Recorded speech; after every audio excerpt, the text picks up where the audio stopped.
जय श्रीराम सर्वांना. आपण थोडस दादांचं आज इंट्रोडक्शन ऐकूयात, मग दादा उपासनेबद्दल आपल्याला माहिती सांगतील. मनोज दादा सुरू करा. आवाज येतोय माझा? हो हो येतोय.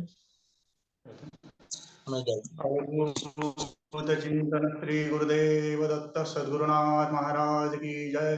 श्रीराम समर्थ.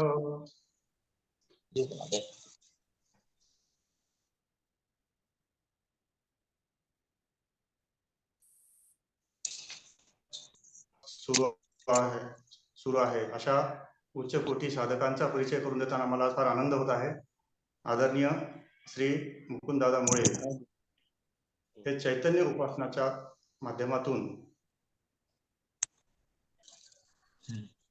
परमपूज्य श्री प्रल्हाद महाराजांचे अनुग्रहित असलेले श्री मुकुंददादा मुळे घराघरात उपासनेचं नामाचं बीज ते रोवत आहेत.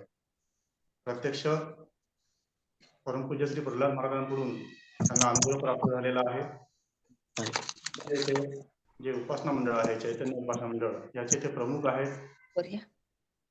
5 जानेवारी 2001 रोजी सामूहिक उपासना मुळे दादांनी नांदेड येथे सुरू केली आणि आज या 5 जानेवारीला त्या उपासनाला 23 वर्ष पूर्ण झाले. 23वा वर्धापन दिन 5 जानेवारीला साजरा करण्यात आला. साधारणतः 220 कुटुंब या उपासनेच्या माध्यमातून आदरणीय मुळे दादांनी जोडलेले आहेत. उपासनेची नामाची गुढी लावण्याचं फार मोठं धर्मकार्य श्री मुळे दादा करत आहेत. या उपासनेचं वैशिष्ट्य म्हणजे सर्व वयोगटातील उपासक इथं एकत्र येऊन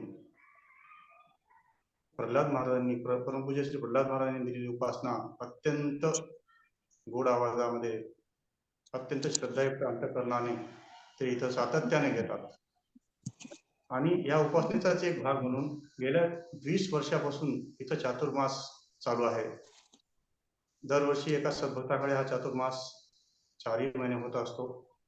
आणि या चातुर्मासाचं वैशिष्ट्य म्हणजे आजपर्यंत 80 कोटी रामनामाचा जप या उपासना मंडळाच्या माध्यमातून महाराजांच्या चरणी अर्पण करण्यात आलेला आहे.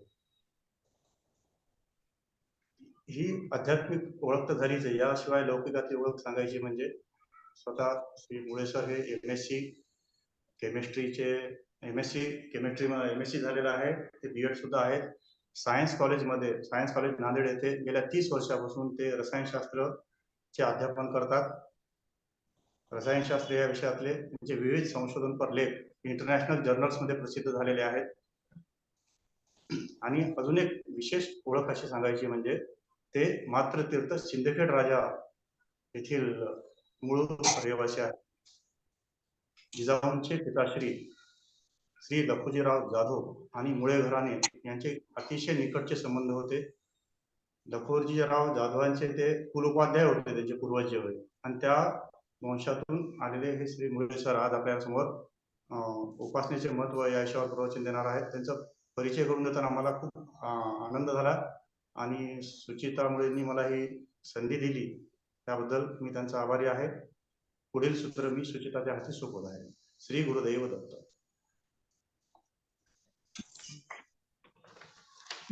सुरू करा तुम्ही, हरकत नाही. श्री राम जानकी जीवन स्मरण जय जय राम. सद्गुरु ब्रह्म चैतन्य रामानंद प्रल्हाद महाराज की जय. जय जय रघुवीर समर्थ. श्रीराम समर्थ. गीता पठन पारायण या ग्रुपमध्ये आज आमची भगिनी सुचेता विनय मुळे तेलंगणातल्या हैदराबाद मधून हे जे धर्मकार्य आणि हे जे राष्ट्रकार्य आमची सुचेता करते, तिच्यामुळे आपल्या सगळ्यांशी संवाद साधण्याचा एक अतिशय सुवर्ण योग आज आलेला आहे. या ग्रुपमध्ये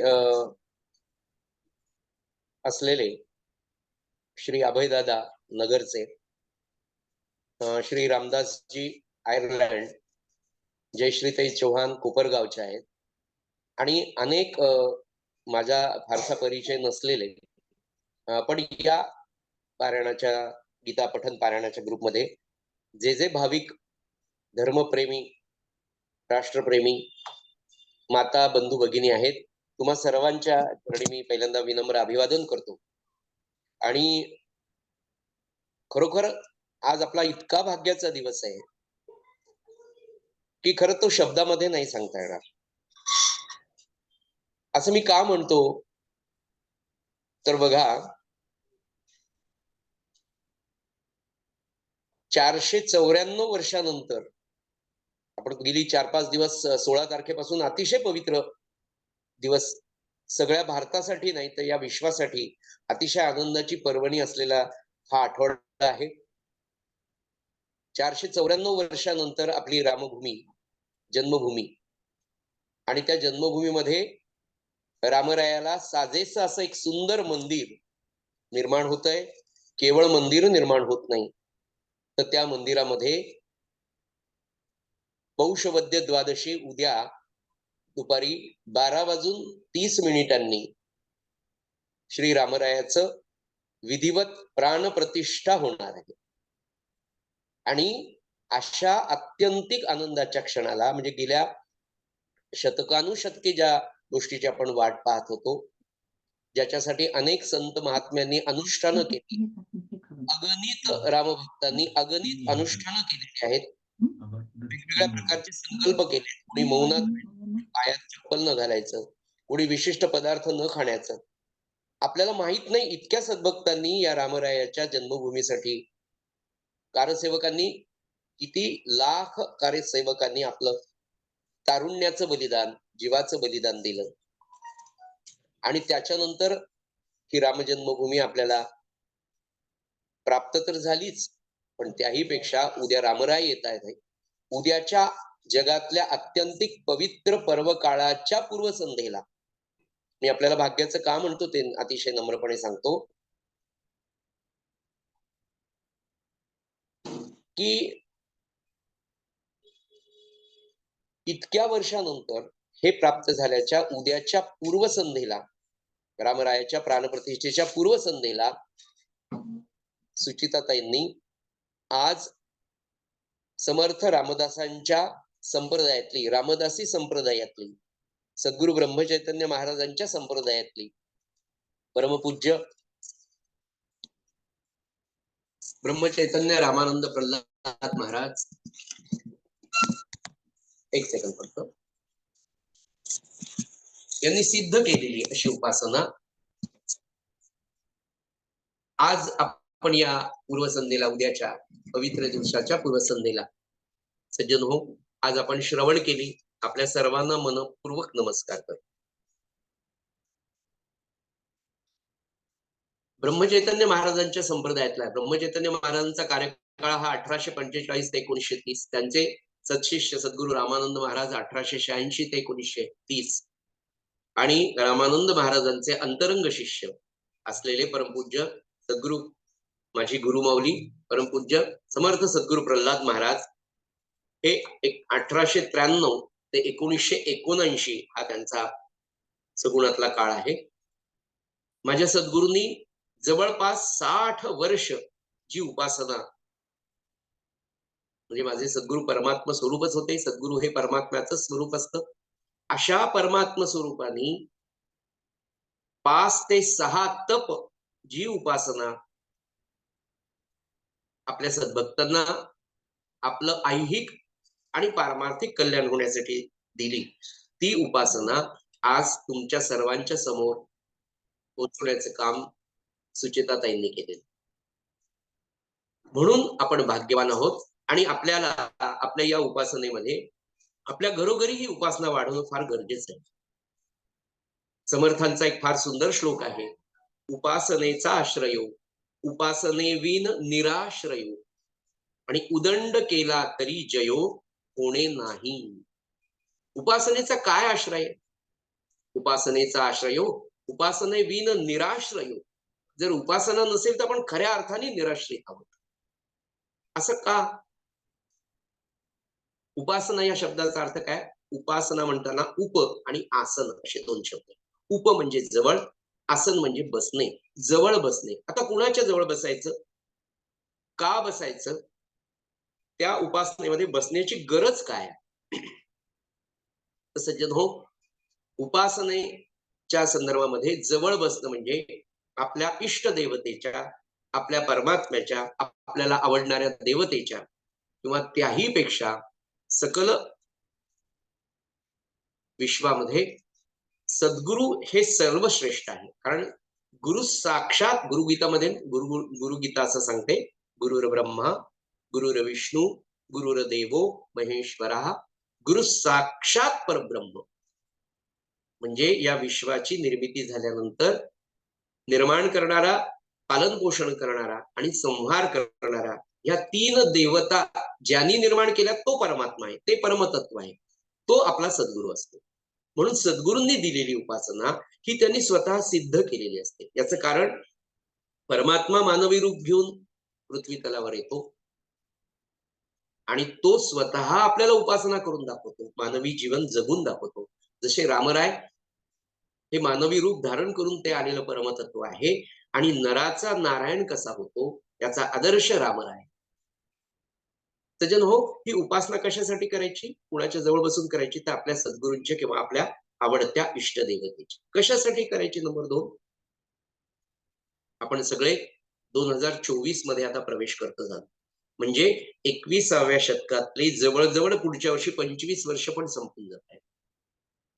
गेल्या 30-40 वर्षातला मागचा काळ तुम्ही आम्ही सगळ्यांनी जर मित्र पाहिला तर या विश्वामध्ये होणारं परिवर्तन, सृष्टीचा नियम आहे परिवर्तन, पण समाजात नीतिमूल्यांचं झालेला ऱ्हास, समाजामध्ये होणारं भयावह असं जे गतिमानता आहे, या गतिमानतेमुळे साहेबांनी लावलेल्या शोधामुळे म्हणजे विज्ञानाच्या तंत्रज्ञानाच्या प्रगतीने झालेली सुखलोलुपता आपण सगळेजण अनुभवतो. आणि या सुखलोलुपतेमुळे माणसाच्या जीवनाची गती वाढली, माणसाला प्रचंड पैसा प्राप्त झाला, माणसाकडे प्रचंड बुद्धिमत्ता, त्या बुद्धिमत्तेचाही वेग वाढला आहे. पण हे सगळं पाहत असताना मानवी जीवनामध्ये 2 अंग आहेत मानवी जीवनाचे, एक बहिरंग आणि एक अंतरंग. बहिरंग खूप भौतिक सुखाने बदललंय. आज सगळ्यांना असं वाटतं की माझ्याकडे गाडी आहे, सगळं आहे, सगळं आहे. पण माणसाचं जे अंतरंग आहे, थोडा शांतपणे विचार केला तर ते अंतरंग मात्र गेल्या अनेक वर्षांनी जे वासनेचं आहे, जे वासनेने भरलेलं आहे, ते जसंच्या तसं. त्यामुळे खूप सगळं प्राप्त होऊन सुद्धा फक्त समाधान तेवढं प्राप्त व्हायचं राहिलेलं आहे. आज या सगळ्या भौतिक सुविधांची प्राप्ती झाल्यानंतर, विज्ञान तंत्रज्ञानाच्या प्रगतीनंतर, AI डाटा सायन्स सारखा जगामध्ये झालेला प्रसार पाहत असताना सुद्धा माणूस हा भयाने, चिंतेने ग्रासलेला आहे. सगळ्यांचा प्रश्न तोच आहे की मनःशांती नाहीये, समाधान नाहीये, बाकी सगळं प्राप्त झालं. प्रापंचिक दृष्ट्या विचार करत असताना असं लक्षात येतं की गतिमान आयुष्यामध्ये अगदी प्रापंचिक कर्तव्य तुमचं माझं जे आहे ते आहे की तुम्ही आपण आपल्या मुलांना घडवणं हा सगळ्यात मोठा प्रश्न निर्माण झालाय. 10-10, 12-12 तास आपली मुलं मुली आपल्याला सोडून बाहेर राहतात, शाळा, महाविद्यालय, ट्युशन क्लासेस, कोर्सेस किंवा नोकरीच्या निमित्ताने. प्रचंड ताण प्रत्येक क्षेत्रामध्ये आहे. प्रत्येकाला सगळ्या गोष्टी खूप लवकर हव्यात. तितिक्षा, सहनशीलता ज्याला आपण म्हणतो, ती आज कोणाचकडे राहिलेली नाही. आणि अशा या सगळ्या भयावह 2024-2025 किंवा येणारा पुढचा काळ, वेगवेगळे रिसर्च पेपर जेव्हा आपण पाहतो तेव्हा प्रत्येक रिसर्च पेपर मध्ये असं सांगितलं जातं की भावी काळामध्ये मानव हा मानसिक दृष्ट्या थकलेला किंवा व्याधीग्रस्त, मानसिक दृष्ट्या व्याधीग्रस्त झालेला असेल, मनाने तो थकलेला असेल, मनाच्या व्याधीने ग्रासलेला असेल, हा भावी काळ अनेक रिसर्च पेपर सांगतात. या सगळ्या विश्वामध्ये हा प्रश्न आहे, केवळ भारतात नसतो. तेव्हा तुम्हा आम्हाला आत्यंतिक आनंदाचं जीवन, शांतीचं जीवन, काळजीरहित, भयरहित जीवन जर जगायचं असेल तर अंतरंग सुधारला पाहिजे. आणि अंतरंग जर सुधारायचा असेल तर तो भगवंताच्या प्राप्तीशिवाय, सद्गुरूंनी दिलेल्या साधनेच्या प्राप्तीशिवाय, त्या साधनातून होणाऱ्या आनंदाच्या प्राप्तीशिवाय निश्चित नाही. मग आता काय करायचं? नंबर 2चा प्रश्न, की आपण आता काय करावं? कशासाठी उपासना नेमकी करायची? आपण सगळेजण पाहतो की आपलं मन इतकं चंचल आहे, इतकं अस्थिर आहे, भयग्रस्त झालेलं आहे. त्या मनाला दिवस म्हणजे सकाळी उठल्यापासून तर रात्री निजेपर्यंत नवे नवे आपण झोपल्यावर सुद्धा आपलं मन इतकं विचित्र पद्धतीने कार्य करत असतं की वेगवेगळ्या स्वप्नांच्या दृष्टिकोनातनं त्याचं कार्य त्याला कायम कार्यरत आहे. त्याला शांती, त्याला थकवा कमी करण्यासाठी कधीच विश्रांती मिळते. म्हणजे अगदी स्वार्थाच्या, पहिल्या प्रापंचिक स्वार्थाच्या बेसवर असं म्हणेल की तुमच्या मनाला थोडी शांती द्या, थोडं विश्रांती द्या. त्याला शांती नंतर मिळेल, आधी विश्रांतीची गरज. आणि ती विश्रांती जर खरी मिळत असेल तर भारतीय तत्वज्ञान, भारतीय अध्यात्मशास्त्र असं सांगतं की मानवी जीवनाचं ध्येय हे शाश्वत समाधान, ज्याला पाश्चात्य फिलॉसॉफीमध्ये ऍब्सोल्यूट सॅटिस्फॅक्शन असं म्हणतात, भारतीय तत्वज्ञानात त्याला शाश्वत समाधान असं अनेक संतांनी सांगितलं. ते मिळवण्यासाठी आपल्याला उपासनेची फार गरज आहे. आणि हा अभ्यास आहे. अध्यात्मशास्त्र, परमार्थशास्त्र हा नित्याचा अभ्यास आहे आणि तो अभ्यास केल्याशिवाय हे प्राप्त होणार नाही. आपण पाहतो की हा अभ्यास नित्य, रोज, थोडा, निर्धाराने, निश्चयाने जर केला तर याचं फळ मिळेल. म्हणजे मी तर असं म्हणेन की तुमच्या आमच्या जीवनामध्ये आपल्याला हे सॅटिस्फॅक्शन मिळण्यासाठी we have to do some experiment and that experiments are spiritual experiment. परमार्थ करणं, अध्यात्म करणं हे अध्यात्मशास्त्रातले प्रयोग आहे. आपण विज्ञान शिकत असताना, आपण इतर शिक्षण घेत असताना, नवे नवे प्रपंच करत असताना सुद्धा कितीतरी वेगवेगळे प्रयोग नित्याच्या व्यवहारात करत असतो. आणि बऱ्याच वेळेला ते सक्सेस होतात, बऱ्याच वेळेला होत नाही, पण त्यातून माणूस अनुभवाने शहाणा होत राहतो. हे जसं प्रपंचाचं तत्व आहे, अगदी तसं एक प्रयोग म्हणून करायला काय हरकत आहे. असे स्पिरिच्युअल एक्सपेरिमेंट्स म्हणजे उपासना. काय होतं की ह्या शिनलेल्या मनाला थोडी विश्रांती आणि त्या विश्रांतीनंतर त्याला ऊर्जा देण्याचं काम मित्र हो उपासना. उपासनेचा आश्रय फार मोठा आश्रय आहे. तो तुम्हाला प्रापंचिक आणि पारमार्थिक दोन्ही पातळ्यांवर खूप मदत करणार आहे. कसं होतं पहा, उपासना, आता मी तुम्हाला जी उपासना ऐकली ती म्हणजे रामरक्षा, की जी रामरक्षा उदकौशिक ऋषींना भगवान शंकरांनी स्वप्नामध्ये सांगितले. नंतर आपण भीमरूपी म्हणतो. भीमरूपी हे समर्थ रामदास स्वामींना 13 कोटी जप झाल्यानंतर प्रत्यक्ष पहिल्यांदा मारुतीरायाचं दर्शन झालं आणि जे दर्शन त्यांना झालं ते दर्शन काव्य रूपाने त्यांना स्फुरलं. ते भीमरूपी महारुद्रा वज्र हनुमान मारुती. काय होतं, भगवंताला आळवण्यासाठी, भगवंताकडे हाक मारण्यासाठी आपल्या मनात मुमुक्षु म्हणून एक भाव आहे, पण ते आपल्याला एकदम साधत नाही. म्हणून संतांना जे स्फुरलेलं असतं ते काव्य, ते पद्य जर आपण म्हटलं तर भगवंताला ते आवडतं. दुसरं असं आहे की आपण मानवी जीवन जगत असताना आपल्याला हे सगळं कळतंय पण वळत नाही. काय होतं की आपलं मन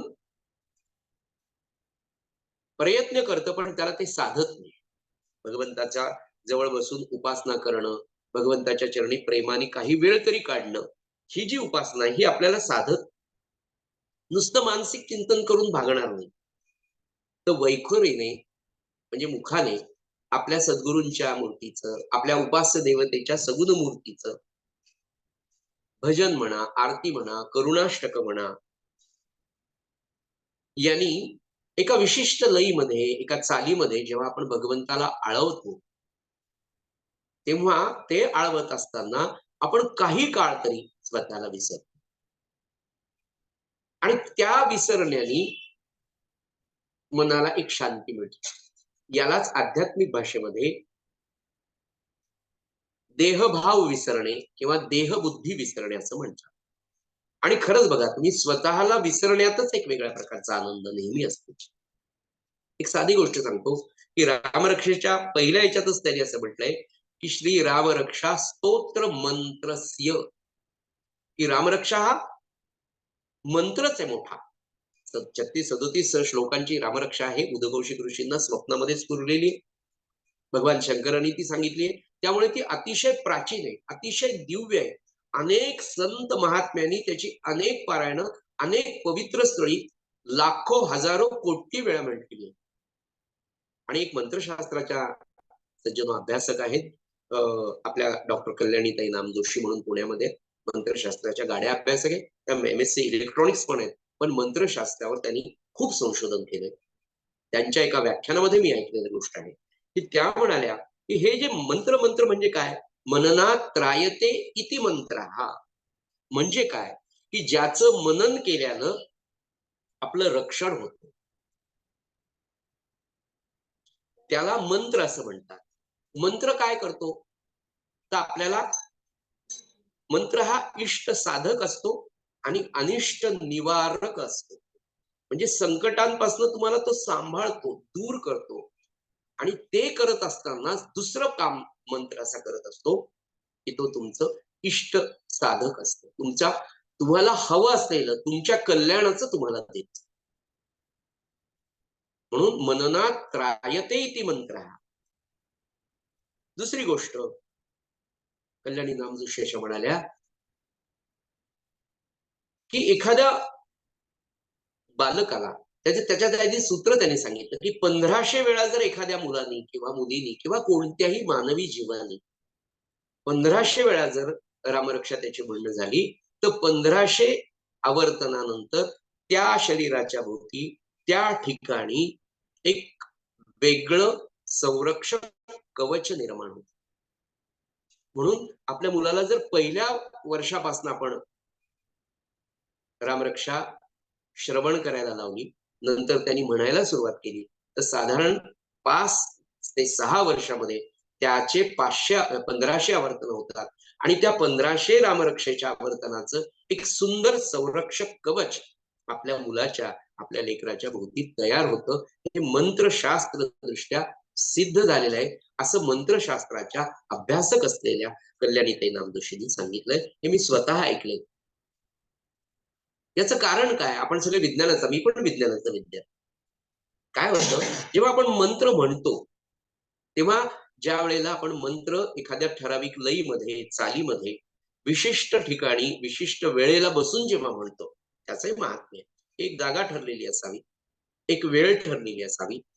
ज्या उपास्य देवतेचं तुम्ही आराधना करता, उपासना करता, त्यावेळेला जेव्हा तुम्ही, स्वामी विवेकानंद म्हणाले 21 दिवस तुम्ही एखादा संकल्प करा म्हणाले. शारीरिक असेल, व्यायामाचा असेल, जेवणा खावण्याचा असेल, डायटिंगचा असेल, एखाद्या मंत्राचं साधन करायचं असेल, 21 दिवस तेव्हा तुम्ही एखादी गोष्ट करता, तेव्हा 21 दिवस जेव्हा सातत्याने करता, तेव्हा त्या शरीराला आणि त्या मनाला त्याची सवय होते आणि त्याची सकारात्मक अनुभूती ही तुम्हाला बरोबर 22व्या दिवशी येते. करून पहा तुम्ही. आपण जसे एक्सपेरिमेंट करतो लॅबोरेटरीमध्ये, प्रत्येक एक्सपेरिमेंटला 100% तुम्हाला पहिल्या स्ट्रोकला यश मिळत नसतं, 100% तुम्हाला प्रॉडक्ट मिळेल नाही, पण 70-80% जरी प्रॉडक्ट मिळाला तरी तो 100% मिळाल्यासारखा असतो. हे जसं विज्ञान आपल्याला सांगतं, तसं आपलं अध्यात्मशास्त्र असं सांगतं की कोणतंही अनुष्ठान पहा, 7 दिवसांचं, 11 दिवसांचं, 21 दिवसांचं, 40 दिवसांचं, सव्वा महिन्याचं, 1 वर्षाचं गायत्रीचं पुरुषचरण आहे की 1.25 लक्ष गायत्री जप तुम्ही करा. होतं काय मंत्र आहे, मंत्रांमध्ये अक्षर असतात, शब्द, अक्षरांपासून शब्द बनतो, शब्दांपासून मंत्र बनतो. तसं जेव्हा मंत्र आपण म्हणतो, एखाद्या लयीत म्हणतो, एखाद्या चालीत म्हणतो, एखाद्या ठिकाणी विशिष्ट वेळेला शुचिर्भूत होऊन जेव्हा आपण म्हणतो, तेव्हा त्या प्रत्येक मंत्रातल्या अक्षराचे जेव्हा तुम्ही उच्चार करत असता त्यावेळेला एक विशिष्ट प्रकारची स्पंदनं, ज्याला आपण व्हायब्रेशन्स असं म्हणतो, ती निर्माण होतात. आणि ही सातत्याने जेव्हा तुमच्या मुखामध्ये तुम्ही म्हणत असता तेव्हा त्याचा परिणाम पहिल्यांदा जर कुठे होत असेल तर तुमच्या मेंदूपासून अगदी पायाच्या नखांपर्यंत हळूहळू तो पसरतो. म्हणजे तुमच्या शरीरातली प्रत्येक पेशी ही त्या मंत्राने, त्या नामाने तुमच्या शरीरातल्या प्रत्येक पेशीला एक छोटासा धक्का स्पंदनाचा मिळत असतो. आणि त्याच्यामधून एक विशिष्ट अशी ऊर्जा, पॉझिटिव्ह चैतन्य असं निर्माण होतं. आणि त्याचा पहिला फायदा जर सज्जनो काही होत असेल तर तो फायदा असा होतो की तुम्ही मनाला तुमच्या विश्रांती मिळते. जेव्हा आपण एखादा श्लोक म्हणतो, प्रेमाने म्हणतो, एखादी आरती म्हणतो, बघा आपल्या उपास्य देवीची, आपल्या काही आरत्या आवडत्या असतात, काही अष्टक आवडतात, कोणाला मनाचे श्लोक आवडतात, कोणाला हरिपाठ आवडतात. वेगवेगळ्या प्रकारच्या उपासना महाराष्ट्रामध्ये वेगवेगळ्या संतांनी दिल्या. मला रामदासी संप्रदायातली उपासना मिळाली. दत्त संप्रदायामध्ये माझ्या माहितीप्रमाणे 1905 साली परमश्रद्धेय वासुदेवानंद सरस्वती नरसीला आले. त्यांचा चातुर्मास तिथे, आणि त्या चातुर्मासामध्ये वासुदेवानंद सरस्वतींनी तिथे त्यांना भगवान दत्तात्रयाच्या कृपेने, त्याची एक सुंदर कथा आहे पण त्या आज एवढी मोठी सांगता येणार नाही, आणि भगवान दत्तात्रयाच्या कृपेने त्यांना करुणा त्रिपदी सुचली. म्हणजे शांत हो श्री गुरुदत्ता, श्री गुरुदत्ता ही जी आहे ही तिथे सुचली, स्फुरली दत्तात्रयाच्या कृपेने. आणि त्यानंतर वासुदेवानंद सरस्वतींसारख्या अत्यंतिक अनुष्ठानमय जीवन, तपोनिष्ठ जीवन, अतिशय कडक त्यांचे सगळे नियम होते, अतिशय अल्प अन्न, तेही भिक्षेचं, पवित्र, फारशी चव नसलेलं, म्हणजे मिळालेलं अन्न नर्मदेच्या काठावर किंवा गंगेमध्ये पूर्ण मिसळून अगदी त्यातला सगळा रस काढून टाकल्यानंतर ते अन्न नैवेद्य दाखवून ते खात असत. अनेक वर्ष संपूर्ण जीवन वासुदेवानंद सरस्वतींचं अनुष्ठानमय होतं, तपोनिष्ठ होतं. अशा सत्पुरुषांनी भगवान दत्तात्रयांच्या कृपेने त्यांना सुचलेली करुणा त्रिपदी स्वतः 12 वर्ष त्रिकाळ मंत्र सिद्ध केली. म्हणजे विशिष्ट प्रकारचं आचरण करून जेव्हा तो महात्मा आपल्याला ही उपासना देतो, आणि त्यानंतर आज संपूर्ण विश्वामध्ये ही करुणा त्रिपदी अनेकांचे प्रापंचिक आणि पारमार्थिक प्रश्न सोडवणारी. माझ्या सद्गुरूंनी तर स्वतः 6 तप ही उपासना केली. आज ती उपासना, तीच पद असतात, त्याच आरत्या असतात, तेच श्लोक आहेत, पण प्रत्येक वेळेला रोज म्हणताना एक नित्य नूतन असा आनंद त्या उपासनेमध्ये मिळतो, कारण ती सिद्ध झालेली आहे. आणि आपण जर त्या भावनेने केली सज्जन हो, तर त्याचं फळ निश्चित. म्हणजे तुम्हाला सगळ्यांना मनापासून कळकळीची एक विनंती आहे की हे सगळं पहिल्यांदा आई बाबांनी करावं. आजकालची आपण सगळ्यांना माहिती आहे की आपल्या सगळ्यांची मुलं जन्मतः अतिशय शार्प आहेत, अतिशय बुद्धिमान आहेत, वेगवेगळ्या अँगलनी अभ्यास. कारण ती मुलं जेव्हा आईच्या पोटामध्ये असतात तेव्हाच आई वर्क फ्रॉम होम करते, सगळं लॉजिक त्याला पोटातच कळते. पण त्याच वेळेला जर त्याला आपला हिंदू धर्माचं, आपला भारतीय तत्वज्ञानाचं ज्ञान जर आपण देऊ शकलो तर ही मुलं केवळ मशीनशी निगडीत राहणार नाही, भावना शून्य होणार नाही, तर धर्म पालन करणारी, धर्मरक्षण करणारी, राष्ट्रकार्य करणारी एक उत्तम पर्सनॅलिटी आपली मुलं होऊ शकतात. त्याच्यासाठी आईबाबांनी उपासना करणं गरजेचं. आपल्या महाराष्ट्रामध्ये करुणात्रिपदी दत्तात्रयामध्ये आहे, काहीकडे पारनेरकर महाराजांची, काहीकडे स्वामी समर्थांची उपासना आहे, काही वारकरी संप्रदायामध्ये तर मी तुम्हाला काय सांगतो, पंचरत्न हरिपाठ, त्रिकाळ म्हणणं ही त्रिकाल संध्या वारकरी संप्रदायासाठी ज्ञानेश्वर माऊलींनी आणि तुकाराम महाराजांनी, संत एकनाथांनी, नामदेव महाराजांनी दिलेली. हरिमुखे म्हणा पुण्याची गणना कोणते, नामासारखे नामा परते तत्व नाही रे अन्यथा, आणि वाया अनेक पंथा जाशील जनी, असं म्हणतात की नामस्मरणाशिवाय या कलियुगामध्ये पर्याय नाही. आपली मुलं उत्तम होणं सर्व दृष्टीने, आणि सगळ्यात मोठा नीतिमत्तेचा संस्कार हा केवळ आध्यात्मिक कार्यातून, नवे नवे आध्यात्मिक उपासनेतून होईल. म्हणून नित्याची रोजची उपासना सज्जन हो, अगदी थोडा वेळ रोज सकाळची वेळ असो किंवा संध्याकाळची, आपल्याला आपल्या कुटुंबाला सगळ्यांना एकत्र येऊन एक संध्याकाळची उपासना दिवे लावणीच्या वेळेची आपण करावी. आपण ज्या संप्रदायात असाल, आपण ज्या इष्ट देवतेला मानत असाल, आपण ज्या सद्गुरूंचे असाल, त्या सद्गुरूंनी दिलेली 20 मिनिटाची, 15 मिनिटाची, कमीत कमी 10 मिनिटाची उपासना आपल्या लेकरांना जवळ घेऊन, आपल्या देवघरासमोर, आपल्या सद्गुरूंच्या तसबिरी समोर उत्तम दिवा लावावा, छान उदबत्ती लावावी, थोडासा काय नित्याचा असेल तो दूध, फळ, काही प्रसाद, म्हणजे याच्यातून आपल्या मुलांना आपण कोण आहोत, आपण हिंदू आहोत, आपण भारतीय आहोत, आपला धर्म कोणता, आपला आचार कोणता, हे सगळं कळण्यासाठी आई बाबांना मी अशी नम्रपणे विनंती करेन की आपल्या घराची कुलदेवता, आपल्या घरातला जो काही सद्गुरू परंपरा असेल मित्र हो, त्या परंपरेला अनुसरून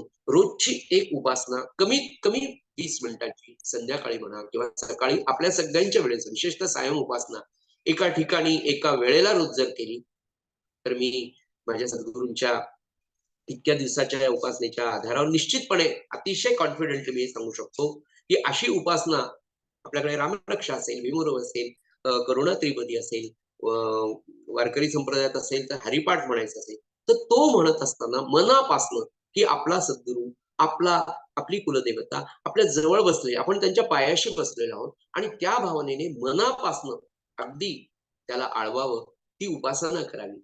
आपल्या संप्रदायामध्ये जशी सांगितली असेल त्याच पद्धतीने करावी. याचं कारण आपले सद्गुरू किंवा आपल्या परंपरेतले जे महान पुरुष असतात, ज्या चाली त्यांनी त्या पदांना लावलेल्या असतात, ती चाल त्या इष्टदेवतेला माहित असते.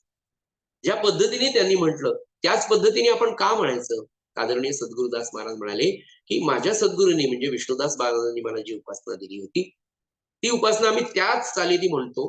त्याचं कारण बाबांनी म्हटलेली उपासना भगवान दत्तात्रय रोज श्रवण करत असतात. आम्हाला त्यांच्यासारखी म्हणता येणार नाही, त्यांच्या आवाजात म्हणता येणार नाही, पण त्यांनी दिलेल्या चाली, त्यांनी दिलेली पद त्या दिवशी त्या वेळेला कशा पद्धतीने म्हटलं तर कुठेतरी त्या भगवान दत्तात्रयाला वाटेल तरी आई हे माझाच भक्त गातोय का. किती सुंदर कल्पना आहे सज्जनो. म्हणून आपली परंपरा हे सगळं कशासाठी करायचं तर पहिल्यांदा प्रापंचिक दृष्ट्या आपल्याला काळजीमुक्त, भयमुक्त, चिंतामुक्त व्हायचंय. नंबर 2, आपण जन्माला आनंद उपभोगण्याचे. परमार्थ म्हणजे खरं काय की खरा सात्विक आनंदामध्ये तुम्ही आयुष्यभर राहायचंय. जीवनामध्ये दुःख येणार नाही असं नाही, पण त्या दुःखामध्ये सुद्धा तुम्ही तुमचा आनंद गमावता कामा नये आणि निश्चितपणे तो गमावला जाऊ शकत नाही. संत महात्म्यांच्या जीवनचरित्राकडे पाहत असताना आपल्या सगळ्यांना लक्षात की सर्व संतांच्या प्रपंच जर पाहिला आणि आपला प्रपंच पाहिला तर आपला प्रपंच प्रापंचिक दृष्ट्या खूप सुखी आहे. कुठल्याच अडचणी आपल्याकडे नाही. आपल्याला चांगलं घर आहे, उत्तम पत्नी आहे, चांगली मुलं आहेत, चांगल्या गाड्या आहेत, चांगला पगार आहे, आपलं समाजात वजन आहे. प्रापंचिक दृष्ट्या याच्यापेक्षा अजून काय पाहिजे?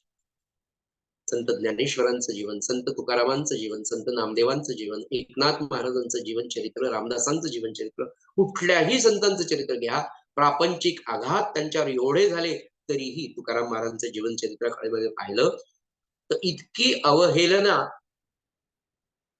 कोणत्याच संतांची झाली नसेल.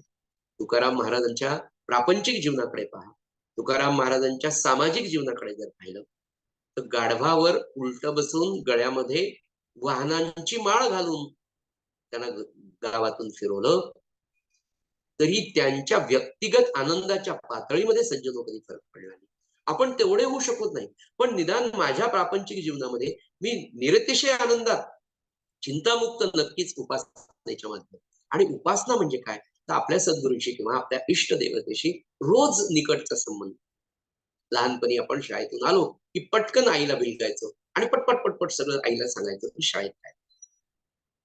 आपण मोठे होतो, आपले आई वडील वृद्ध होतात, तेव्हा आपल्या सगळ्या कामाचा व्याप आटून सुद्धा रोज संध्याकाळी आपलं सगळं आटोप्यावर आपण आईजवळ बसतो, तिचा हात हातात घेतो आणि तिला सांगतो की अगं आज असं झालं तसं झालं. हे जे नित्याचं आपलं भेटणं असतं आईबाबांशी आणि त्यातून जो आनंद मिळतो तसं नित्य भगवंताला भेटण्यासाठी उपासना खूप आवश्यक आहे. भगवंताला भेटायचं कशासाठी तर सज्जनो, भगवंत हा आनंद स्वरूप आहे आणि आपण त्याचेच अंश आहोत. का आहोत तर आपल्याला नित्य आनंदच हवा असतो, कुणालाच दुःख नको. अगदी एकपेशीय प्राण्यापासून तर बहुपेशीय प्राण्यांपर्यंत हा नित्याचा अनुभव आहे. उपासनेने काय प्राप्त होतं तर पहिल्यांदा आहे त्या परिस्थितीमध्ये आपल्याला समाधान प्राप्त होण्याची सवय लागते म्हणण्यापेक्षा समाधान प्राप्तच होतं. तुमचा प्रपंच, तुमच्या प्रपंचातल्या अडचणी बदलतील असं नाही, प्रारब्ध बदलेल असं नाही, पण आहे ते प्रारब्ध तुम्ही सुखावह भोगू शकता. हे उपासनेतून, नामस्मरणातून आपल्याला प्राप्त. अनेक लोकांना उपासनेच्या दरम्यान आपल्या उपास्य देवतेशी एकाग्र झाल्यानंतर फार सुंदर सुंदर अनुभव.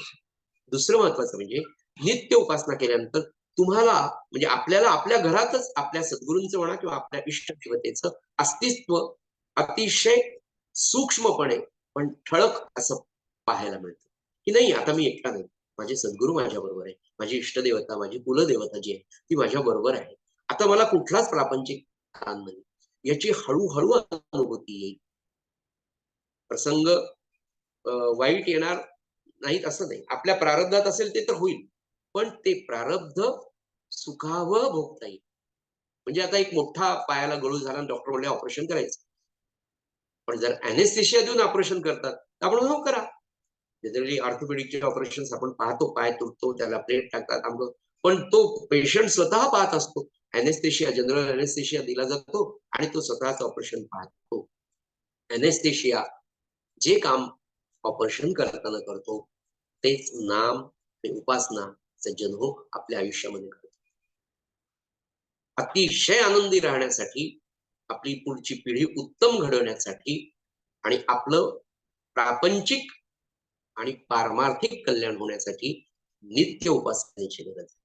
सज्जनो, प्रपंच आनंदाचा होईल यात काही विशेष नाही. ते तर छोटे छोटे लहान मुलांना देतो तसे चॉकलेट भगवंत किंवा सद्गुरू आपल्याला देतील, पण खऱ्या अर्थाने सज्जनो, आपण मनुष्य म्हणून जन्माला आलो तर मनुष्य जन्माचं खरं ध्येय आहे भगवंताची प्राप्ती. आता हा भगवंत दिसणं एवढंच आहे का? नाही. आपण भगवंत होणं म्हणजे आपण आनंद रूप होणं, म्हणजेच आपण अखंड समाधानाच्या स्थितीमध्ये राहणं, हे मानवी जीवनाचं खरं व आद्य कर्तव्य आहे. असं आपला वेदांत, आपली शास्त्र, आपली उपनिषद आणि आपल्या सगळ्या पुराणांचा सार हा आहे की अरे तू माझा अंश आहे. भगवंत म्हणतात तू माझा अंश आहे म्हणजे तू आनंद रूप आहे. मनुष्य जन्माला येतो आणि आयुष्यभर दुःखामध्ये राहतो. प्राणी आला आला जन्मासी आला, गेला गेला बापुडा व्यर्थ गेला, असं आपलं होऊ नये. म्हणून माझी सर्वांना प्रार्थना आहे की आपण सगळ्यांनी ज्या कोणत्या उपासनेमध्ये आपण असू, आपण सद्गुरू केलेले नसेल तर सद्गुरू शांतपणे नामस्मरण जे आवडेल ते करा. त्या नामस्मरणाच्या माध्यमातून सद्गुरू आपल्याला शोधत येतील. देहात असतील, सगुणात असतील, निर्गुणात असतील तरी ते येतील आणि ते प्राप्त होतील. सद्गुरू मात्र आपण सगळ्यांनी करावे अशी एक नम्र विनंती करतो. आणि आज एक छोटा अनुभव सांगतो. माझं गाव सिंदखेड राजा आहे आणि माझ्या सिंदखेड राजाच्या गावामध्ये नित्य गुरुवारची अशाच प्रकारची उपासना होती. एक 10 वर्षापूर्वी विष्णुपंत गानार नावाचे एक माझे गुरुबंधू आमच्या घरी दर गुरुवारी उपासनेला यायचे. सोनार समाजाचे, सुवर्णकार समाजाचे ते. आणि प्रापंचिक परिस्थिती, शिक्षक म्हणून निवृत्त झाले. पत्नीला संधिवात झाला, त्याच्यामुळे तिचं सगळं बेडवरच असायचं. एकुलता एक मुलगा, लग्न झालं, त्याला 2 मुली झाल्या आणि तो एकुलता एक मुलगा ऍक्सिडेंट मध्ये गेला. घरी सुनबाई, 2 मुली आणि अंथरुणावर असलेली आपली धर्मपत्नी. सद्गुरू प्रल्हाद महाराजांचा अनुभव आहे, नित्य उपासना करणारे, आलेली परिस्थिती आनंदाने स्वीकारली, स्वीकार केला की आता हे आहे. सुनेला अतिशय प्रेमाने, नातांना, दोन्ही नातींना अतिशय प्रेमाने वागवत दर गुरुवारी उपासनेला येत असत. महाराजांवर नितांत श्रद्धा, प्रेम. घरी आलेली म्हणजे उपासनेला आल्यावर त्यांची जागा सुद्धा महाराजांच्या डाव्या बाजूला, समोरच्या बाजूला ते बसायचे. प्रवचन वाचण्याची सेवा तेच करायचे. पाहता पाहता काळ गेला, वृद्धापकाळ आला आणि त्यांचंही निधन झालं. ते महाराजांच्या चरणी लीन. घरी सुनबाई, त्यांच्या 2 छोट्या मुली, त्यांची शिक्षण, बाई सासूबाई आजारी. त्या सुनेनी तिची महाराजांना निष्ठा, पण एवढा आघात झाला आणि प्रापंचिक रोजच्या तिच्या जबाबदाऱ्यांमुळे पुढचे अनेक गुरुवार त्या सुनबाई काही उपासनेला आल्या. बरोबर 1 वर्षांनी विष्णुपंत गाणारांचं वर्ष श्राद्ध आलं. आणि वर्ष श्राद्धाच्या दिवशी सकाळी सकाळी ते स्वप्नामध्ये आले एका सद्भक्तांच्या आणि त्यांना सांगितलं की उद्या माझं वर्ष श्राद्ध आहे, तर उद्या आणि गुरुवार पण आहे, तर उद्या माझं वर्ष श्राद्ध झाल्यावर माझ्या घरी उपासना तुम्ही करा.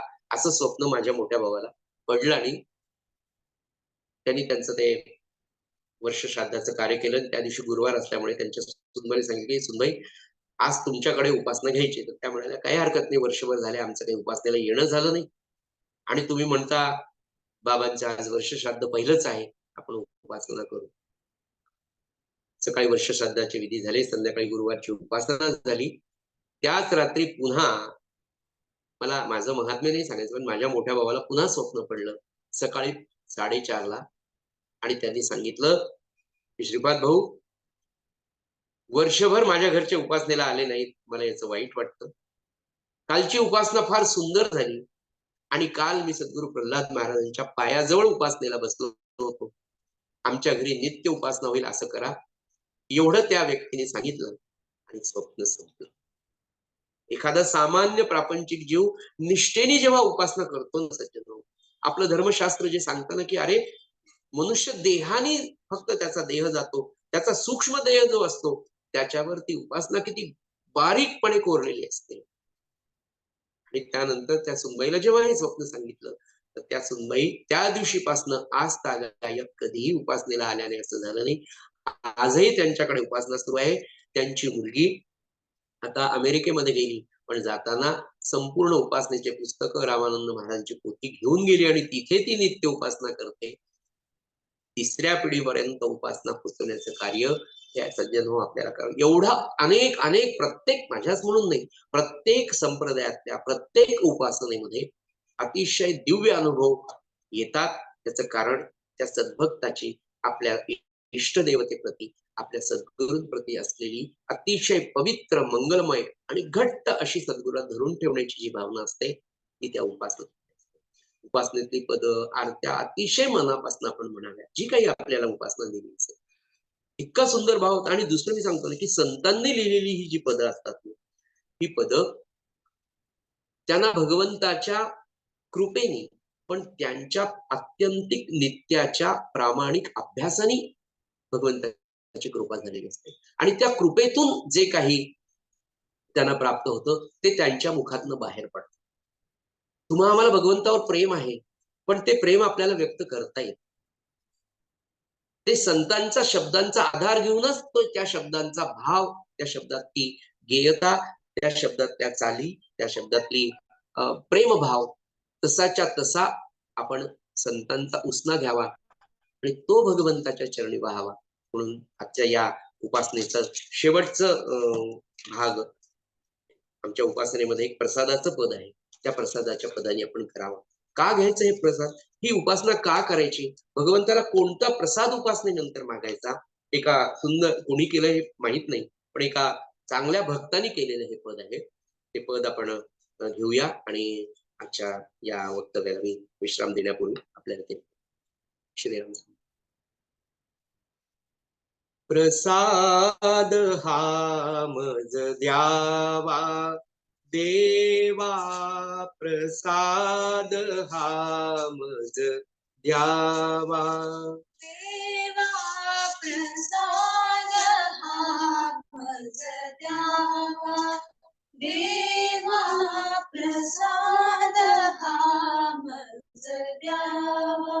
सहवास तुझाची घडावा देवा, सहवास तुझाची घडावा देवा, प्रसाद हा मज द्यावा देवा, प्रसाद हा मज द्यावा.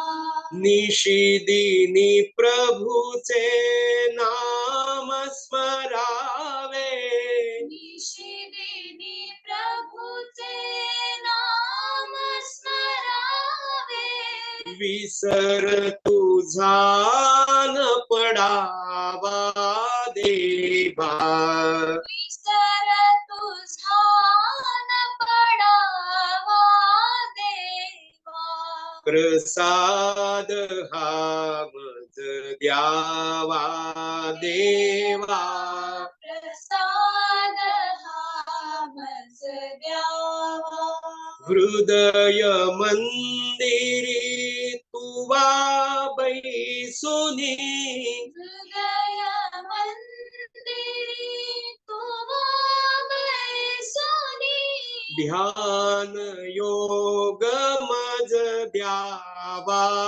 देवा ध्यान योग मज द्यावा देवा प्रसाद हा मज द्यावा देवा प्रसाद हा मज द्यावा हरी भजनामृत निषेदिनी पाजुनी हरि भजनामृत निशिदिनी पासुनी जन्म मृत्यू चुकवावा देवा जन्म मृत्यू चुकवावा देवा प्रसाद हा मज द्यावा देवा प्रसाद हा मज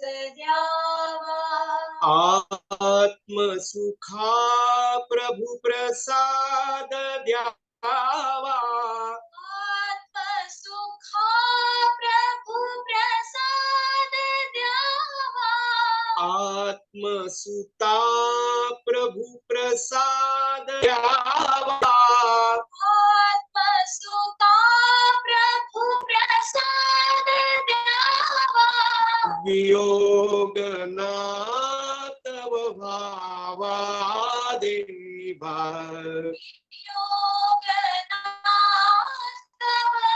भावा देवा वियोग नातव भावा देवा योगनाथ भावा देवा प्रसाद हा मज द्यावा देवा प्रसाद हा मज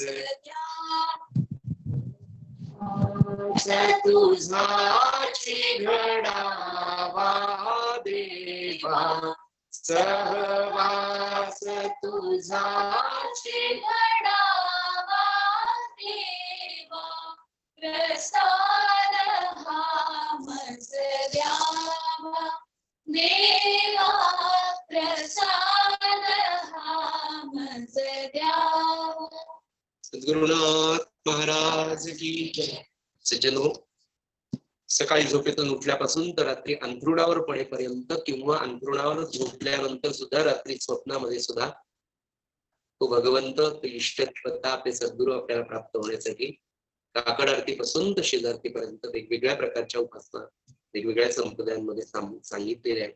त्यातली जी आपल्याला आवडेल, जी योग्य वाटेल, पण नित्याची 10-20 मिनिटाची सकाळ संध्याकाळची उपासना ती आपल्या घरी व्हावी अशी एक प्रार्थना आजच्या या परम पवित्र पर्व काळावर उद्या अपने राम आ रहे इतक्या गोड भावनेमध्ये आजच्या या पूर्व संध्येला आपल्या सगळ्यांच्या चरणी करतो आणि माझ्या वाणीला विराम देतो. झालेली सेवा सद्गुरूंच्या चरणी अर्पण करतो. श्रीराम.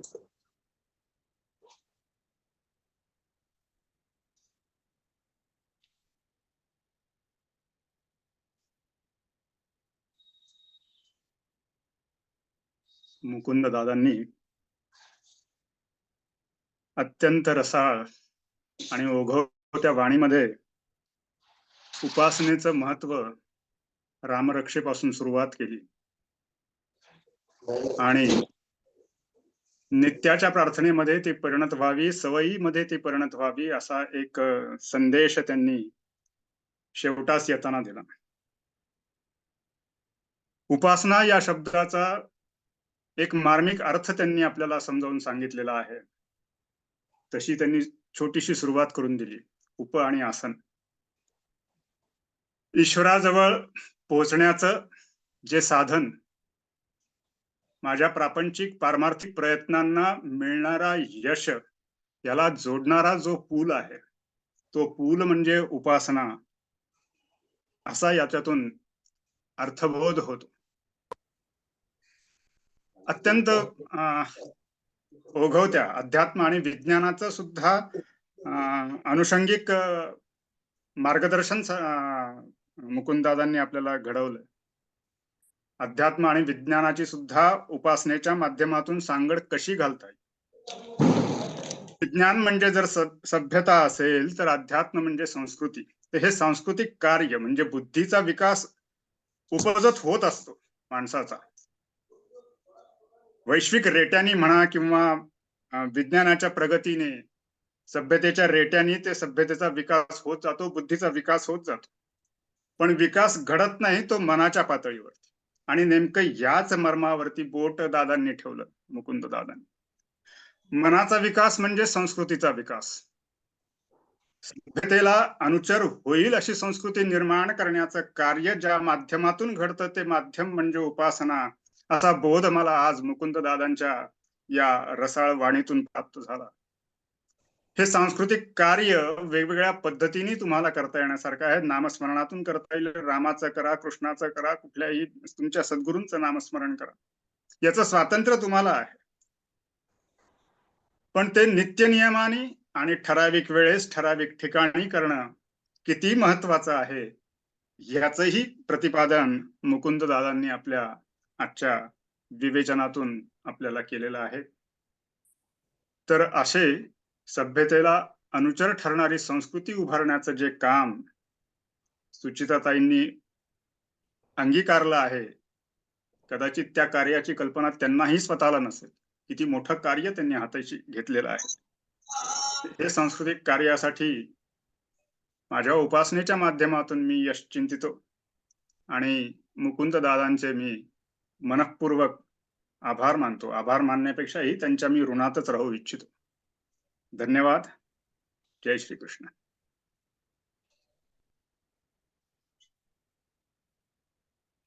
मला वाटतं शेवटचे 2 शब्द सुचिताने मला सांगितलं की तुम्ही पण बोला आभार प्रदर्शनाचे.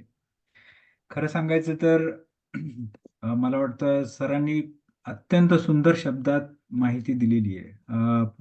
सर सायन्सचे प्राध्यापक आहेत नांदेडमध्ये आणि त्यांना दोन्ही गोष्टींची खूप व्यवस्थित जाणीव आहे. ते म्हणजे अध्यात्म आणि त्यानंतर सायन्स यांचा सुंदर मेळ त्यांनी आयुष्यात तर घातलेलाच आहे, यात काही वादच नाही. आम्ही त्यांना अत्यंत जवळून बघितलेलं आहे. त्यांच्या उपासनेचं महत्व करता आता आता आम्हाला समजायला लागले की नेमकं काय असतं. दृश्य विश्व आहे, विश्वाला अधिष्ठान आहे आणि ते अधिष्ठान देवाचं आहे.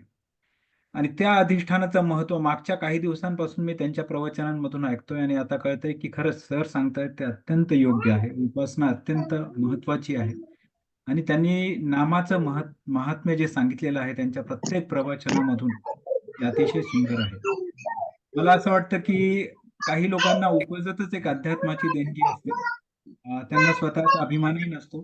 त्यामध्ये मुकुंद सरांचं खूप महत्वाचं योगदान आहे आणि मला असं वाटतं की अभयदादा तुमचंही पण त्यामध्ये खूप मोठं योगदान आहे. आणि सुचिता मला असं तिला म्हणजे ती तसं म्हणणार नाही की मी तिचं कौतुक करावं, तिला आवडणार पण नाही, पण मला असं वाटतं की तिच्यामध्ये पण ते गुण उपजतच आहेत. म्हणजे मला स्वतःला खूप काही शिकण्यासारखं आहे तुमच्या सगळ्यांकडून. तर या प्रसंगाला तुमच्या सर्वांची जेवढी मोलाची साथ भेटलेली आहे मला वाटतं सगळ्यांचे खूप मोठे धन्यवाद आणि हे असंच निरंतर सुरू राहावं एवढीच इच्छा आहे. धन्यवाद.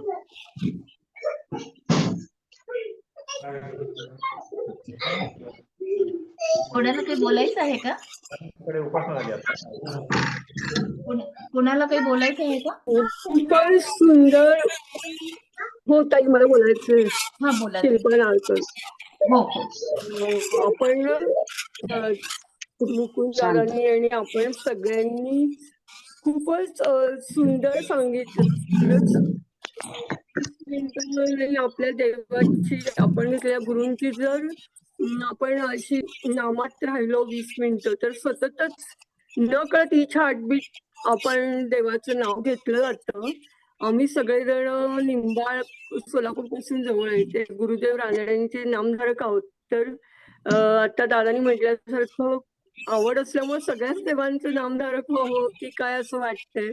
आणि सर म्हटले तशी मला प्रचिती पण आलेली आहे. तर गुरुदेव रानड्यांचाच नातू हा माझा पंतू हा माझा जावई झाला. आणि जी प्रिया आहे तर माझी मुलगी, तर ती छोटं बाळ असताना आजीच्या मांडीवर बसायची. तेव्हा माझे सासरे हे मी म्हणजे माझ्या प्रेग्नन्सीमध्ये तिच्यासाठी गुरुदेवांची आरती करत असत. तिथलं चिताभस्म म्हणून ते रोज मला लावायचे. आणि मग तिच्यासाठी ते इतकी उपासना करत असताना बरोबर आरतीच्या वेळी या छोट्या बाळ मांडीवर आजीच्या असायचं आणि तिचे नकळत हात, तेव्हा आपोआपच आमची आरती सुरू झाली की म्हणजे चालू राहायचंय म्हणजे टाळ्या वाजवणं. तर हे सांगताना डोळ्यात पाणी येते. खरं ही गोष्ट खरी आहे. आणि त्याच्या पुढेही खूप प्रचिती येत गेली की तेच नाजवय पण तू त्यांचं आमच्या घरी आपोआप चालून आला असंच त्यांची कुठेतरी ओळख झाल्यावर. आणि हीच मला खूप मोठी प्रचिती आली आणि आता तिच्या मुलीच्यातूनही येतेय. त्यामुळे सांगावं वाटलं की दादा म्हणतात तसं आम्ही सगळेच उपासना करू आपल्या आपल्या इष्टदेवतेची पण. आणि आपण सांगितल्याप्रमाणे ब्रह्मचैतन्याची आणि दादांची पण. तुम्ही सांगितलं मला आता सांगावं वाटलं माझं एक प्रचिती आलेला अनुभव, म्हणून मी आपल्या समोर शेअर केला. नमस्कार आपल्या सगळ्यांना. खूप छान वाटते. आजपासून उपासना सुरू झाली आणि उद्यापासून रामलल्ला आपल्या इथे येणार आहेत. धन्यवाद म्हणायला शब्द नाहीये. खूप खूप म्हणजे साष्टांग नमन आणि नमस्कार, कोटी कोटी नमन सर आपल्याला. मी पण केमिस्ट्रीचीच आहे. त्यामुळे दोन्ही विज्ञान आणि नामसाधना मोदीसाठी नमस्कार. हा नमस्कार, खूप कोटी कोटी नमस्कार. हा चालेल ताई. Hello hello hello. हा आवाज येतोय ताई? येतोय ताई आवाज. ताई मंदिर करायचं ऐकू आलं ना?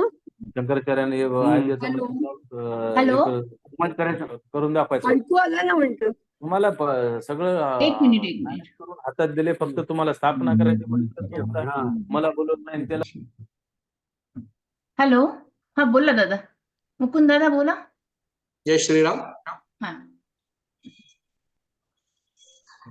थांबूयात का? शिल्पा ताई, खूप सुंदर अनुभव आहे तुमचा. हो म्यूट होत. हॅलो. हा खूप सुंदर अनुभव हा आहे म्हटलं नमस्कार तुमचा. ताई. हा. हो हो नमस्कार आपल्या सगळ्यांना. नमस्कार. कोटी कोटी प्रणाम. सर्वांना धन्यवाद परत एकदा. आपण मीटिंग थांबूया तिथे. जय श्रीराम. जय श्रीराम. जय सगळ्यांना मनपूर्वक नमस्कार. आणि उद्याचा आनंदाचा दिवस आपण नामामध्ये घालवा अशी प्रार्थना करतो आणि थांबतो. ओके. श्रीराम.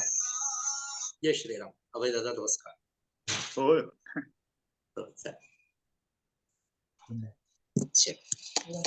मस्त.